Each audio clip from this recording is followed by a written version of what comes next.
All right, I'm gonna go ahead and I'm gonna go ahead and introduce our presenter today, and we'll go ahead and get started.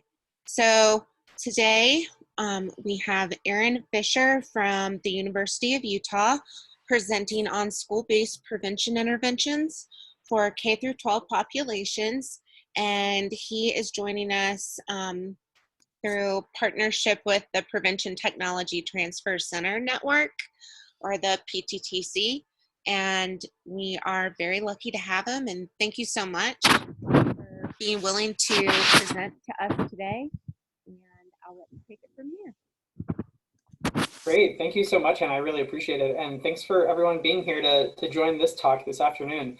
If you're here, you probably care a lot about prevention, particularly as it pertains in schools. And I think this is such an important area for us to be considering, not only now, but really as we think to the future, where we're going to see an increase of mental health issues that affect students. And just a friendly reminder to folks who are on the call during this, if you can mute your sound unless you have a question that you'd like to jump in with, that would be great. Throughout today, please feel free, because it's such a small group, there's only about 15 of us total, feel free to drop questions in the chat box, and I'm going to try to moderate those and answer those along the way. We'll have some time at the end for some explicit time to chat more about any questions you have. And then at the very end, we'll give you a link so you can complete a survey for the PTTC around the experience that you had for the presentation today. So as part of the work that we do with SAMHSA, they really want to affirm that the language that we use is really important. And when it comes to prevention, when it comes to whether it be substance use prevention, mental health prevention, violence prevention, we really have to think about the language we're using, and that words do have power, and that we're using a people first language. And so they're not defined by these behaviors they engage in, but rather that they are a person who engages in these behaviors. All right. That being said, let's jump in. And I would be remiss if I didn't give a huge shout out to everyone that I have the privilege of working with at the University of Utah. I'm the director of the University of Utah Technology and Training, Education, and Consultation Lab. We have about 30 members in our lab, ranging from undergraduate students to licensed psychologists and staff members. And the work that we do really focuses on multi-tiered school mental health programs, multi-tiered behavior support programs, teleconsultation supports, which we're actually doing prior to COVID and which really came into the focus once COVID impacted so many of us. We do a lot of work around integrated public day treatment programs where we work with schools to provide intensive supports for kind of the most marginalized students in the district and who need the most acute care. And we provide a ton of professional development around supporting folks doing social emotional learning work, doing school mental health work, and behavior. And I really have to give credit to these school districts who we have the chance to work with, who are local school districts across the state, who have invested funding to make sure that these programs can exist and that we can actually help support students in these really meaningful ways. If you're interested in learning a little bit more about our lab and the work we do, I would encourage you to take out your cell phone, and if you open the camera app and just point it at the screen, you'll see that there is a QR code right here. And if you aim your camera on that, then you'll be able to pull up the website with more information. So I encourage you to check that all out. Awesome. And thanks everyone for keeping muted while we're going through the presentation, unless you have a question. I really appreciate that. Okay, so let's jump in with some key questions. What are the multi-tiered systems of positive behavior and emotional learning, social emotional learning supports to prevent suicide in K-12 settings? What are the effective universal suicide prevention strategies? What are effective targeted prevention strategies? And what are effective individualized prevention strategies? What's really going to be important is when I go through all of this content today, you might say to yourself, this seems kind of like intervention work. Well, we have to remember, if we're taking this broad context, anything that is trying to limit or educate or support on the front end to prevent any of these things that are happening, that's all prevention services. And some of it may look similar to the work we do, but it's about stopping individuals from engaging in problematic behaviors, addressing psychopathology earlier, or mental health issues earlier, and really trying to understand from a prevention standpoint, what we can do to really have a harm reduction. How can we reduce any potential negative outcomes? The last piece is how are we going to identify students who are at risk, and how do we know if our services are working? So that's going to be the summary of today. This is a visual that kind of sums up some of the work that we do in one of our school mental health programs. And we work in a middle school and high school program. And in that program, we provide multi-tiered mental health supports across the continuum. I wanted to bring this up because I think it really helps to illustrate at the different levels of the work we do, especially as I go into some of these slides.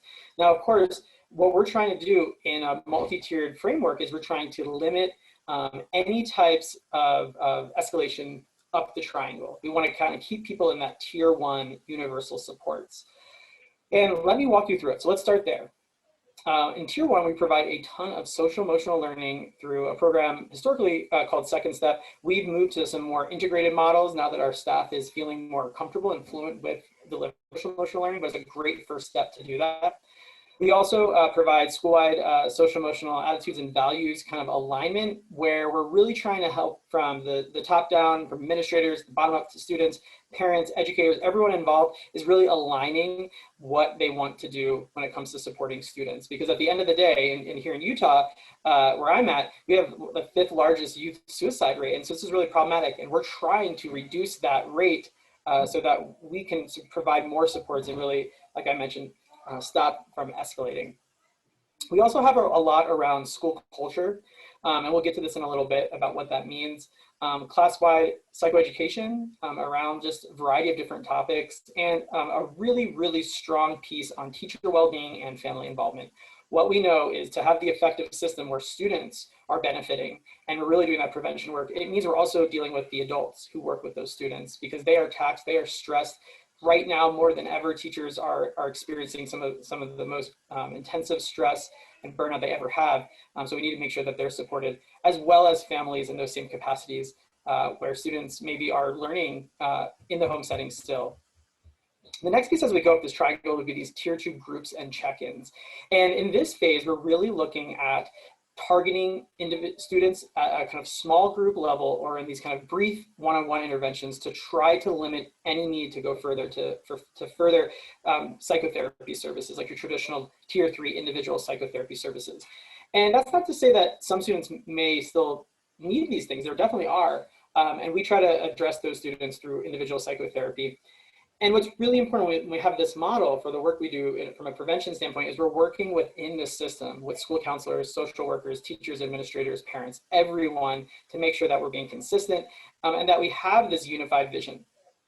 And these percentages here, if you're just not as familiar with it, really speak to how many students you should be seeing at your school or in the school setting that you're working at, how many students in that population generally fall under needing those types of supports. Now, this isn't saying you can't provide more, but really what we're saying is we're trying to provide the majority of our services at the tier 1 level to get as most efficiency and effectiveness as possible. Okay, so that brings me to the next piece, which really we're going to jump in and talk around kind of each of those tiers and dive into what services you might be able to provide to really look at this from a prevention lens. School climate is going to be your #1 area that you should be looking at if you're really thinking about prevention of suicide and other mental health issues. School climate kind of sets the stage, it's this foundation, and within this foundation there are a lot of aspects like positive behavior interventions and support, social emotional learning, and a variety of other topics. So let me walk you through some of the ones listed here so that you can kind of see the same thing that I'm thinking. School connectedness, if we start at the top, is going to be the sense that students have in the spaces and the schools they're at. How close do they feel? How likely are they to actually want to go to these spaces? And what are the rewarding and reinforcing things in the environment that they can come in contact with, whether it be interactions with people or other interactions with peers themselves in those environments. When it comes to school connectedness, and this is really one of the kind of really important pieces for me, is that we have to realize that this can be highly variable across students.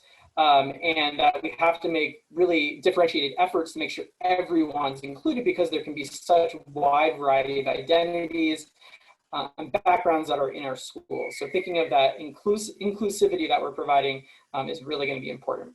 I want to give you kind of a little kind of an anecdote to illustrate this. This was one that's really salient for me. we always talked in our school teams about how can we connect with students. And in one of our meetings, we talked about a student who was new to our school, and previous to coming to our school, the student had experienced some really just unfortunate and terrible violence, and really didn't know what to do or where to go. And through that experience, actually the student found themselves taking them back to their school to find trusted adults in that environment. And for me, that's a really clear way to show connectedness, and that in these environments, we can have a really profound effect on our students. These next two pieces kind of go in hand, positive prevention systems and effective interventions, or you might have heard positive behavior interventions and support, as well as positive discipline. And so with these two categories, what we're trying to do is make teachable, positive experiences for students, and really think about how are we making these practices restorative, how are they tied to a learning experience, and they're not just punitive in nature, because we don't learn new things when we are punished. We learn about things not to do. And what we're lacking so much in our schools and our communities is knowing what to do and how to navigate these situations. And the only way to really do that is through praising, rewards, positive reinforcement systems to incentivize and promote those behaviors. The next piece is, when you look at it, is kind of last row, and this is around school-home collaboration, cultural competence, and school safety for all students. Homeschool collaboration is critical because we know it's the #1 predictor of student success. The more the parents of students or the caregivers of students are tuned into what's happening at school and to their student, particularly in the relationship of those things interacting, we see these really profound student outcomes. To the extent these things don't happen, we don't. A really important piece also is cultural competence. And with cultural competence, we're thinking about how are we acknowledging, understanding, and learning about people who may be different from ourselves, and how does that reflect in our schools, particularly if other individuals maybe aren't represented in our schools, and how are we creating learning opportunities to empathize and understand other people's experience and be compassionate to ourselves and others in that process. And then last but not least is the school safety for all students. Every student who walks through a building deserves the right, in my opinion, to be able to feel safe. And there are a lot of variables that can make other students feel unsafe, and there's interactions between students that can feed into that. But overall, if we're using positive behavior interventions and support, if we're using restorative practices, if we have social emotional learning, which I'll talk about next, we're going to be creating school safety that is robust and rich and allows connectedness in some of these things I talked about before, in ways that really rely on community and communication, and not fear-based systems of school safety where we're worried about avoiding something negative happening. Instead, we really are trying to promote positive things happening. And not to say that we don't want to be comprehensive, but we have to think about what is the focus and what does this truly look like. Okay, the next piece that I wanted to mention was social emotional learning. And with social emotional learning, this is kind of one of those big areas that have really come into the limelight, I think, of what the work we're doing in schools. People realize that as for young children all the way through workforce development, social emotional skills are critical. And so I think this is one piece that we need to see at that kind of universal, that bottom of the triangle, that is really showing up frequently and being delivered intentionally. So let me talk a little bit more about that. Social emotional learning, there is a national organization called CASEL, which is a collaborative for social emotional learning. And it is probably one of the most useful and just this approachable organizations when it comes to this stuff. They have tons of great resources, many of these which you're seeing on the screen right now, and are really great for working in your schools, or if you're from an agency working collaboratively with schools, to try to think about how to get some of this stuff going. I'm going to walk you through this circle on the left, and then we'll talk about sort of the big picture on the right. With social emotional learning, there's these 5 areas, and the top 2, self-management, self-awareness, kind of are lumped together. Social awareness and relationship skills are lumped together, and then decision-making, responsible decision-making, is kind of this other category, which you can imagine the other 4 interact with each other, but also prop up. And let me walk you through those and give you some examples. Self-management would be this idea of managing your emotions and behaviors to achieve one's goal. And really what you can think of with self-management are, what are the skills? Like, what are the things we need to teach? What are those real interventions we need to implement? Complementary to that is self-awareness. And this is really looking at oneself and looking at emotions and values and strengths and challenges and many other areas that go into that, to understand and just be aware of the things that are going on and think about the things. Emotional awareness, self-awareness in general is such an important area that many of us, unfortunately, haven't been taught. And I think when we think about this social emotional learning model in general, it's really about skill deficits and how can we get people more skilled. If we look to the bottom left of the circle, social awareness and relationship skills. With social awareness, we're talking about showing, understanding, and empathizing with others. It's not just understanding it, but it's also showing it. It's taking it that next step and doing the things to show people we understand and that we are aware of what happens in kind of these environments that we're interacting in. Relationship skills are huge because this talks about the way we're forming and maintaining our relationships, how we're dealing with conflict, and if we're doing that ineffectively or effectively. And I think that can be really hard because I think we see, particularly now in our schools that we work in, that these are lacking areas and that effective conflict resolution and problem solving are still as important as ever and really still need to be taught. The next one is responsible decision making. And this is where you kind of summarize all these things and think about, am I making the right choice? Am I making this ethical choice? What are the choices I have and what are the implications? And how am I helping not only myself, but others through my decision making? And that really brings us to this image on the right. And I want to orient your attention to that, really talking about all the way at the top classroom to the bottom community. And if you kind of go through, you'll see that SEL touches so many points through the lives that we interact with every day. And in many ways, they maybe aren't explicitly or intentionally included. And I think what we're going to see in the next 10 years is that these types of skills are going to be prominent across settings, in professional settings, in schools, in the community. And so I encourage you to think about how can we apply some of these skills in our day-to-day lives? How can we use these as a way to protect ourselves from risk that may come later on? And as you can imagine, when it comes to suicide prevention, with anything we can do to build these skills early and often, we are going to have touch points to be able to interact and have meaningful conversations that could be the moment where we are able to disrupt certain ways of thinking or behaving that could be really harmful to individuals. Okay, so let me just show you and share with you a little bit around some of the content that we use in our school-based programs. And part of SEL for us was, how do we get this out to everyone? And so last year, as part of our partnership with the Granite School District here in Salt Lake City, or in Salt Lake County, we created online videos that are about a minute long. And let me just play this here. There's no sound, but you can kind of follow along to see the experience.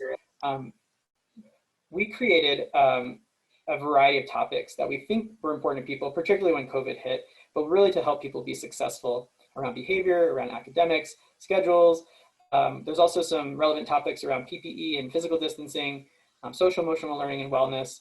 And we translated everything into 7 total languages, with English being 1. And if you have a social media account and you're interested in maybe following us, I'd encourage you to take out your phone and take out your camera again and just point it at one of these squares that you often use, and it'll pull up the handle for that. And then if you're just kind of interested in following on YouTube, we have our YouTube channel as well. And so you can go to that link by just typing in Behavior Response Support Team first, and you'll see our channel right here. But let me give you a little example of how you could use some of these short videos as maybe ways to engage folks around some of these topics to build some skills. And this is just an example of one that we used to help with COVID restrictions that were in place here locally. But you can kind of get the gist of how we create these videos and the intentionality behind teaching some skills behind it. Wearing a mask helps keep germs from spreading.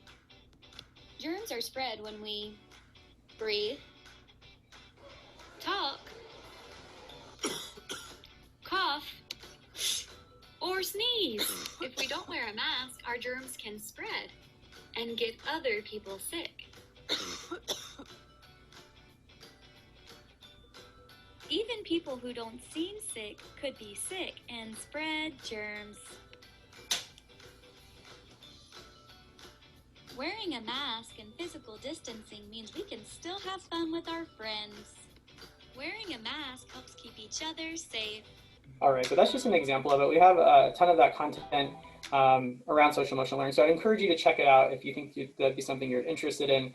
But we really think that those frontline tier 1 supports, the more quick, digestible information we can get out in really dynamic ways, we think that's how people take up information. I don't know about you all, but when I'm having any free time, I find myself on social media browsing through stuff. And if I see something like that, it definitely piques my interest. Some other great tier 1 strategies to consider are also, and this may be unique for you all, but at least as an example here in Utah, is the Safe UT app. And so this is a statewide app around crisis prevention. And it allows individuals to go on and chat with licensed clinicians 24/7. And it's really there to support crisis counseling, suicide prevention, and also referral services, really with anyone who has emotional crisis, bullying, relationship problems, mental health issues, or suicide-related issues. And if you look a little bit more about the interface, this would be what it looks like if you pulled up the app here in Utah. And it can do a variety of things. So it can answer calls and chats. It has the variety of topics on the left here that the therapists are competent in being able to discuss. And it's just a really nice tool, not only for individuals themselves to use, but we also know that there can be tip lines where teachers and parents, other folks can as well. What we found is that this is being highly used in Utah. It is a huge asset, and we find that when students make these tips, it's a great way for us to get involved because it immediately notifies the building level administrator so that they can connect with school counselors or social workers, school psychologists to help identify this risk and do some follow-up question asking and follow through to make sure that we are addressing the mental health needs of students. We have also seen some inappropriate use, right? It's not all just as expected, which you can imagine with any app. We also see students who kind of make anonymous tips on other students as kind of a prank, which can have some negative implications. Knowing that this is being used predominantly in the way I described prior is really strong. And I think that's something that we should really be using if it's accessible. And so I kind of talked a little bit about what it could be used for, so I'm just going to skip forward to this slide that really kind of talks about similar programs across the nation. And these are just different ones that exist. But what I really want to point out is the Utah one having sort of this robust interface. And so if you don't have one yet in your state, I think about contacting folks to see where they're at. I imagine we'll start to see more and more of these programs pop up just because of the effectiveness that we've seen across some of the programs listed here. But really remember, this is creating an opportunity for us to get in and talk to people before it gets too late. And that's what all of these things are creating, is just more and more opportunities at that tier 1 level. So when we think about tier 1 or that universal supports of prevention, we also have to think about how are we identifying those students who maybe need more support from us. And this is where I think screening really comes into play. This form I'm going to go over is from my colleague, Tyler Renshaw, who's a faculty member at Utah State University and studies really measuring social emotional learning, measuring student kind of mental health in general. And this was a measure he created called the Student Subjective Wellbeing Questionnaire. If you look under that link, there's a little box with 4 bolded categories: the Joy of Learning Scale, the School Connectedness Scale, Educational Purpose Scale, and then Academic Efficiency Scale. And these are all broken down and give us really nice metrics about how we can see how students are doing. We tend to roll these out school-wide, so about 700 students complete these. And then after we get those forms back, we're able to look at the data and look at cutoff scores at the local level to understand which students are at the highest need. And we are providing services. This is one way that we can refer for some of those services. Okay, so that kind of sums up tier 1 and the measurement process that would get us to tier 2, tier 3 prevention services. So when we come to this tier 2 or targeted prevention level, we're looking at our scores and saying, okay, about 15% of our student population needs some more help. And what we do is a variety of different options to address the needs. And let me walk you through each of those. First and foremost, we have this standing well-being committee at each of our schools that we do preventative mental health and multi-tiered mental health services. It's a team at the building level. They support these areas of mental health and well-being. We meet at least monthly to discuss issues that are going on. And it's really trying to focus on school-wide plans around social emotional learning, around some of the back-end kind of administrative stuff about the services we're doing, teaming with school counselors, school psychologists, our team that works in these school settings, as well as anyone else who's interested, including parents, students. We try to have representation from all stakeholders on these committees to the extent they should be involved. So for example, if we're going to start talking about students, we might say, okay, the student rep, thanks for being here. We're going to switch gears to talk about these other things. Then we're really looking at problem solving access and practical issues to make sure this stuff works. And what are all the barriers, what's working, what do we need to refine, how do we need to change stuff? And having that dynamic problem solving with really non-judgment and just saying we're going in to do optimization here and not to be judgmental, you can do a lot to empower people and bring them together. And this can lead to efforts to promote the well-being activities that you want to have in your school. So although you might meet in the smaller group at this committee, it really is going to route a lot of the work you're doing. And one of the programs we use is to kind of keep the meeting organized and moving along is called team-initiated problem solving, which I'd encourage you all to check out if you haven't yet. After we have this committee, we may get students that come up in this committee, or we may get students that come up from our screener or from the school counselor. We have multiple gates essentially to let people in to get these services. And with this brief check-in, it's kind of our first line of one-on-one supports. And so we have an initial 20-minute semi-structured conversation with students. And we talk about well-being, suicidal ideation, and any experiences of trauma in a really cautious, very understanding and trauma-informed perspective, of course, to really get some introductory information to identify if we need to provide more intensive supports. And then we may have some students who we don't really think they need maybe a group setting, we don't think they need an individual, but they would benefit from some more ongoing brief check-ins, and we would do these 20-minute brief check-ins bi-monthly or more often if needed. We tend to see if that students are needing those check-ins maybe more than monthly, it really indicates a higher need of service provision. And in those meetings, again, we cover the same things as well as just checking in on anything that came up previously and what we can do to support. Outside of those groups, those small check-in, those small check-in moments, we can refer to other services. And so we can intensify the individual therapy, we can place students in a group, or we can give some other additional targeted supports that are available. One that I love to use is the electronic school home note. This promotes great school-family collaboration. And this is just an example of a text from one of my colleagues here at the University of Utah, Bill Jensen, and some other folks who have participated in that text. Really outlining some of the steps about getting a communication system for school to home so that parents are in the loop bi-directionally. So parents can tell teachers, teachers can tell parents. What I've seen is with everything moving online, at least here in the district that we live in Salt Lake City, there's so much of this now embedded and sort of already built into Canvas and some of the learning management systems. But for those who maybe don't have that or want to do it externally, this is a great tool to walk you through some of those things. Another great tool, and this is really important, I think for those students who you find who maybe are at risk for developing more mental health issues, or maybe at risk for suicide based on circumstances that they've experienced. What I would recommend is an intervention called Check In, Check Out. You can find this text and the citations at the bottom as well as the link that's on here.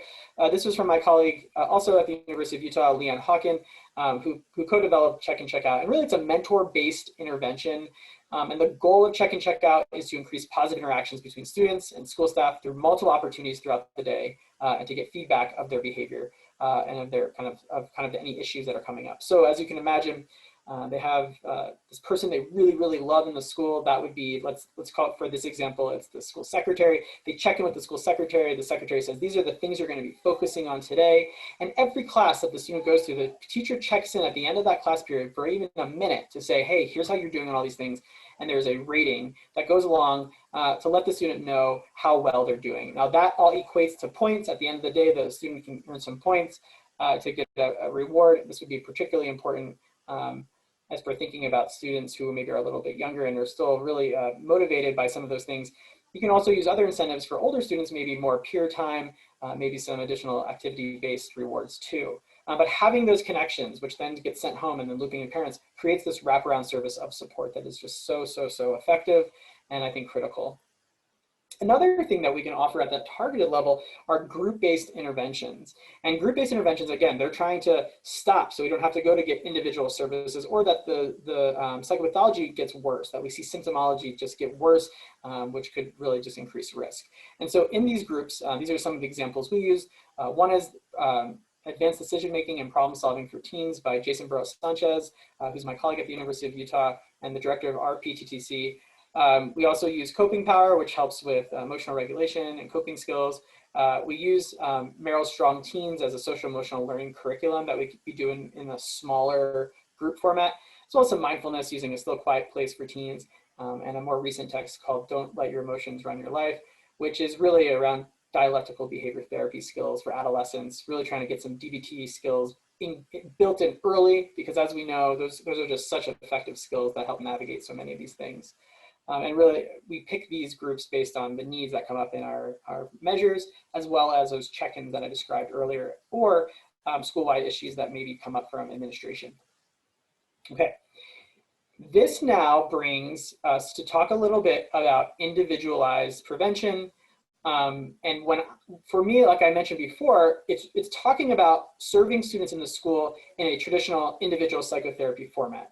Now, what we realize as school-based providers is that there are a wealth of rich resources in our community with community agencies who do mental health work. And if there's a need for long-term or maybe more nuanced treatment that are better met through specialists in our community around substance use prevention, around maybe more acute mental health issues, we are going to always make that referral so that they can have long-term care. Because unfortunately with our team who provides the individual psychotherapy, it's always graduate students who are doing this work, who are trained to be school psychologists and or counseling psychologists, and it really is about a 1 to 2 year window. And so we try to, if we see something that seems more long-term care, we really want to start there to the extent possible. Now that wouldn't preclude us from providing services, but we're really trying to do this collaborative community engaged model. And so what we treat typically in our individual sessions is anxiety, depression. If the trauma experiences come up and we have the staffing to really address those things in a trauma-informed way, which we tend to do, we are able to work on those things. If we think it's a more complicated case and would be better maybe from a social worker at a community agency, because of the need to integrate more with family and community supports, we also make that referral as well. And then really working through, as you can imagine, in many school settings, particularly for secondary students, is interpersonal problems and just trying to figure out the relational pieces of it, and bullying and a lot of the parts that unfortunately still exist in our schools, in our communities. And I think things like we talked about before, social emotional learning and supports, those can help mitigate some of these things so that we can navigate those spaces better. And again, I mentioned community collaboration. That's a crux of our program. We're adamant about working with mental health providers in our community. It really does take a village to help around mental health from this prevention standpoint. And then also looping in medical providers. We have a great relationship here at the University of Utah with our psychiatry department, and we work collaboratively with them to be able to provide psychiatric supports and consultation to be able to help these programs, as well as other agencies that we work with who have their own psychiatry service providers on staff. I think this is just such an important piece, because if we're not doing the comprehensive perspective, particularly in schools, we're going to miss a lot, and it creates silos, and it really doesn't help the students who, at the end of the day, we're trying to really help with prevention services. Okay, so I've talked about a lot up to this point about what the services look like. I'm going to switch gears for the next about 10 minutes before we switch over to questions, talking a little bit about how you might progress monitor, and then wrapping this up with kind of the sum of everything we talked about today. Okay, so when you're progress monitoring, I'm going to show you 2 measures. These are by the same authors, by Tyler Redshaw. And this one looks at youth internalizing problem screener. It's 10 items. We have all of our clients fill this out at the end of every session so that they can have a kind of a point of contact for us to progress monitor. In some cases, we do this at the beginning of session because we find that the validity of the scores can be so skewed by the short-term experience. But we kind of get to know our clients to know is it more of a state or trait thing that we're dealing with. But that can be really helpful. And so we use this as a tool to progress monitor. And this may be something that you're not necessarily doing, but for us, particularly as a training program and really trying to roll out some of these best practices, is having brief but effective points of data that we can verify what we anecdotally are seeing in our sessions. And I think finding the right measure that gets at those things can be helpful. So this one looks at internalizing symptoms. This next one, I just flipped the slide to, it looks very similar, but the only difference is externalizing. And so the questions are different in that same way as well. And we can monitor just quickly in 20 questions, how are they doing? How are they feeling about these things? Are things improving? Are they not? That's a really nice formative piece that I think is really important as you're doing school-based prevention work. Because if not, we rely too much on our hunches of these things rather than what's actually happening or what people are reporting.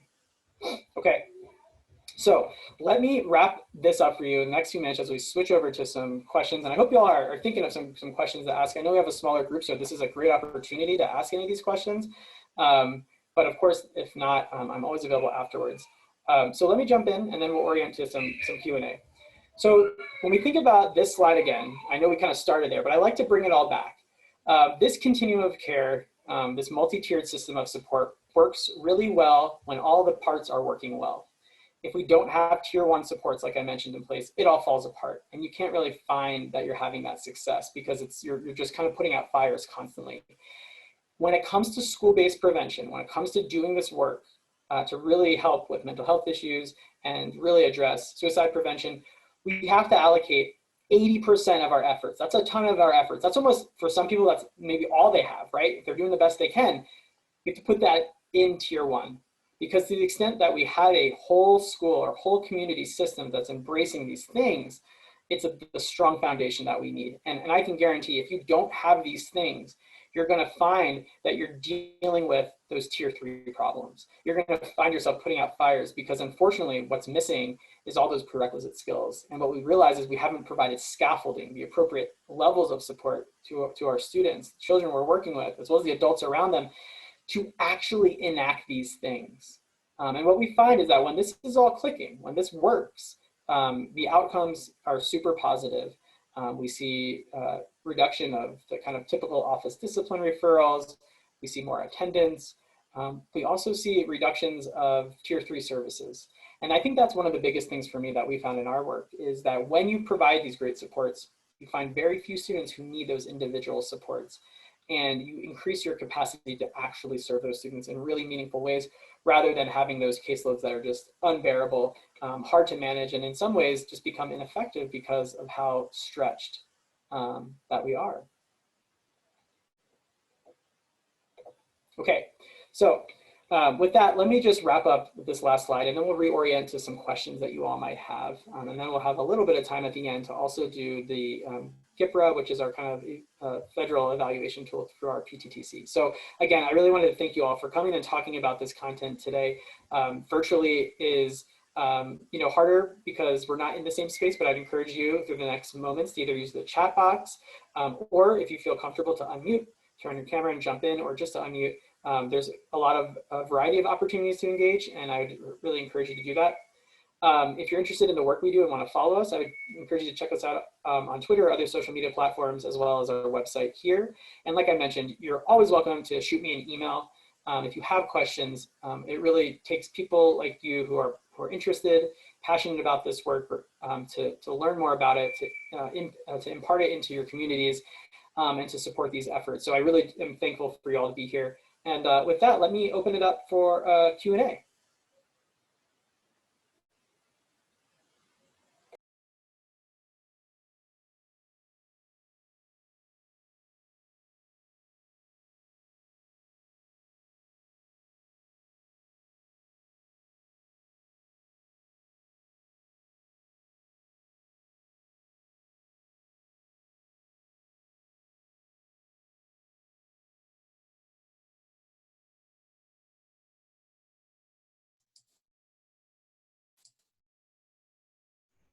Hi, Aaron.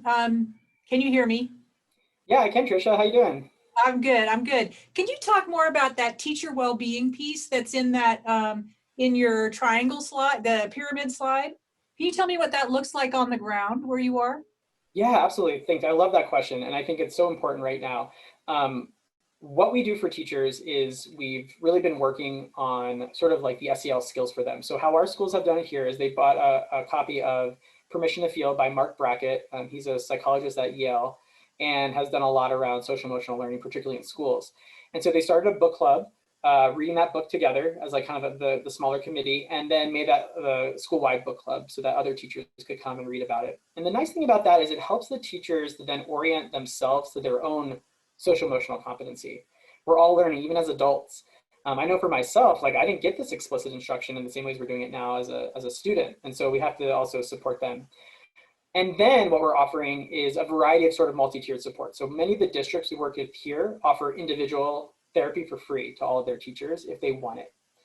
We also provide some kind of support groups for teachers, and this kind of changes depending on their interest. Last year, we had a certified yoga instructor on our team, so we provided a free yoga class that teachers could come to do kind of like a mindful yoga practice with us. We also have kind of like the support or process groups where if we just need to sit down and just talk about stuff, that opportunity is there. And so I think it's really just being flexible, but being intentional. One of the things that has really come up for teachers this year, and we're doing kind of like a 2-part series for our teachers, is around mindfulness and just kind of like overall well-being, compassion fatigue, just like all of the burnout stuff that many teachers are experiencing, and really giving them skills and strategies. So like if they're feeling stressed in an online lesson, they can say, hey, you know what, class, this might seem like a really good time for all of us to practice our deep breathing together. Can you all join me with that? Let's turn our cameras, if you have that accessible for a second. Let's all take a few deep breaths. And it's recognizing that the educators have to model these things and use them with the students, even when they're having a hard time. And I think that's really helped empower teachers to feel like they can not only be frustrated or exhausted, but that they can have a strategy to use that would also be helpful. Trisha, did that help a little bit, give some context? Very helpful, thank you. Tell me again the author of the book, Permission to Feel, please. Yeah, it's Mark Brackett. I think it's M-A-R-K and Brackett with 2 T's, I think, maybe 2 K's, but a really great book. I'd really encourage it. And he's done some really nice work nationally through their program at Yale. Great, thank you.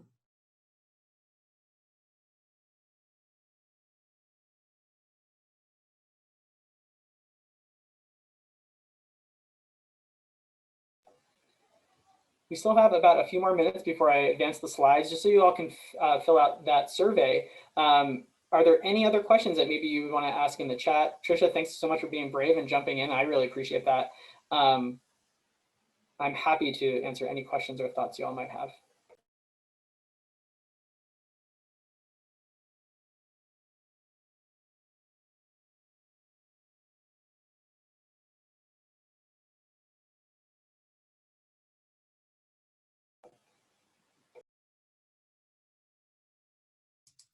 Well, I might as well ask another one. Please do, yeah, thanks. Will you talk more specifically about family involvement? Yeah, absolutely. So, you know, for our families, it's really important we have family involvement. And we have a really diverse community here in our Salt Lake City programs. And so we really want to make sure we're connecting with our families, but also connecting with them in formats that are really the most accessible to them. So we have a large Spanish-speaking population in many of our schools. And so we have therapists on our team who are doing outreach both in English and Spanish. So we have a parent support group, kind of like that process-based like I talked about with teachers, where we're running those. So it's very accessible for parents. It's at multiple times per day. So if 8 o'clock in the morning is good, they can pop into that one. 8 p.m. is better, they can pop into that one. And then really walking parents through when we have students who are serving at the group and individual level is we're really taking that time to call them and communicate and let them know what's going on. And I think the nice thing about the schools that we're at is that they have these strong tier 1 supports in place. And so the culture is parent involvement. The culture is already having parents be involved to the extent they can. And when they're not, I'm taking really targeted efforts to go out and do a home visit, to go out and ask, hey, are y'all having a hard time identifying food? Because we have a food pantry at our school, and we're happy for your students to pop into the food pantry every single day if they need to, so that you all are well fed. I think those kind of things can have such huge impact, particularly for families who maybe where schools haven't always served that collaborative role or haven't always been the shining light as an institution. I think that it's a great opportunity for them to do that and to really disrupt what people may think about these things, because we can provide such substantial connectedness and support to those families. And really it's reliable. When families are involved in our programs, when we are creating that space, even just the opportunity, again, for that to be there, it like takes the temperature down, and we're feeling that there's more positivity, there's more buy-in. And then we see parents show up to help out with, you know, tasks around, this was pre-COVID, or just being able to share their opinions, which I think is just so invaluable, having that parent perspective.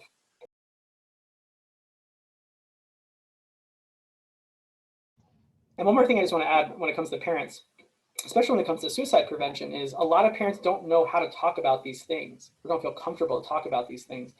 And us trying to help them understand that it is uncomfortable, but the best thing to do is to talk about it, and empowering them with skills to do so. Erin, I'd like to ask, I think you said in the beginning that Utah has, what, within the top 5 highest youth suicide rates. So where is it now? That's such a great question. You know, I haven't seen the data come out since previous to COVID, Beverly, and I really appreciate you asking that question. My worry is that it'll be more. And I guess that's my concern, is that during this time, I think so many students particularly have kind of fallen through the cracks. And I think schools have just done an amazing job trying to engage them. But I think some of our most marginalized students, some of our students who are more at risk, I worry that we're going to see more mental health issues. And I'm worried that we haven't gotten to that place yet. And so I don't know. And I'm interested to see when that data comes out again, hopefully this year. But I wonder how much that's been skewed and or impacted by just like our current living circumstances for everyone. Yeah, totally. Thank you. Yeah, thanks for that question. Really appreciate it.